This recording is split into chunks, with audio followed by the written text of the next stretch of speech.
Liberals and Libya by Jack Hunter.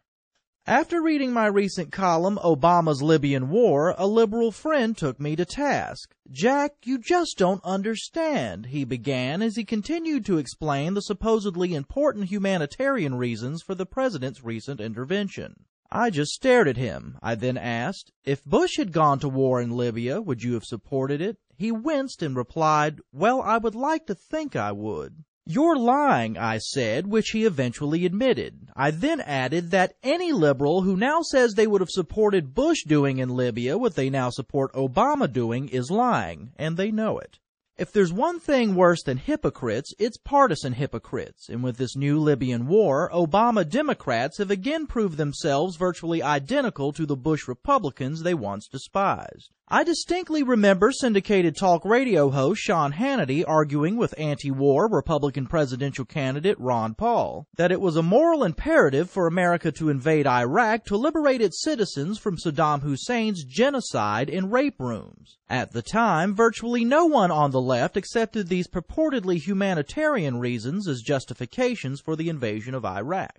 Today, as most conservatives, including Hannity, either oppose or are highly skeptical of Obama's humanitarian Libyan intervention. Those most in favor of it are either the same neoconservatives who were the most enthusiastic about Iraq and liberals most loyal to Obama. Said neoconservative godfather and Weekly Standard editor William Crystal on Fox News of Obama, quote, "His sound policies are more like the policies people like me have been advocating for quite a while. I'm happy to support them. He's a born-again neocon." Crystal is essentially right. Virtually every argument Obama Democrats now make in support of Obama's intervention, it's a humanitarian mission, it will only take a few days or weeks, it's in America's interests, is identical to parts of the Bush administration's case for the Iraq War. There are some significant differences, all of which are negative for Obama. Bush at least claimed that Saddam Hussein posed a threat to the United States. Obama has said up front that Muammar Gaddafi does not.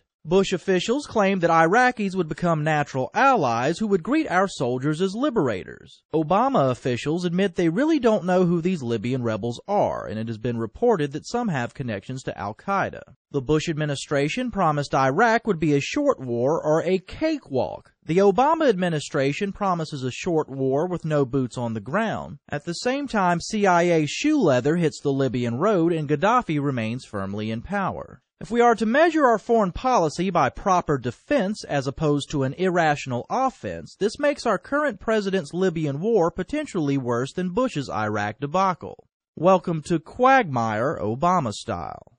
One of the few liberals, and arguably my favorite, willing to point out the Democrats' hypocrisy on Libya is The Daily Show's Jon Stewart. Said Stewart of Obama's argument for a no-fly zone, quote, "Stop the violence against the civilians? I kinda like that. But see, there are other civilians in other countries protesting, and they're being killed too. And for them, we're enforcing a not even gonna try zone." As for our new allies, Stewart noted, quote, "So it seems like we've just taken sides in a civil war, and if that's the case, I'd love to hear more about our new allies. What are their likes, dislikes? Is one of their dislikes, I don't know, us? Do they believe America, the great Satan, or just your average run-of-the-mill Satan?" As for the now popular liberal defense that Obama has successfully handed over this Libyan mission to NATO, Stewart demolishes it. Quote, "So there is an exit strategy. We turned over the mission to NATO. Man, I feel bad for whoever the sucker is that's the main driving force financially and weapon-wise in that organization, because those guys are,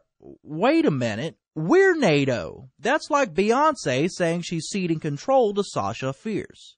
Perhaps the most amusing example of liberals trying to avoid their foreign policy hypocrisy came compliments of Senator Rand Paul. The president intervened in Libya without consulting Congress, which he is constitutionally required to do.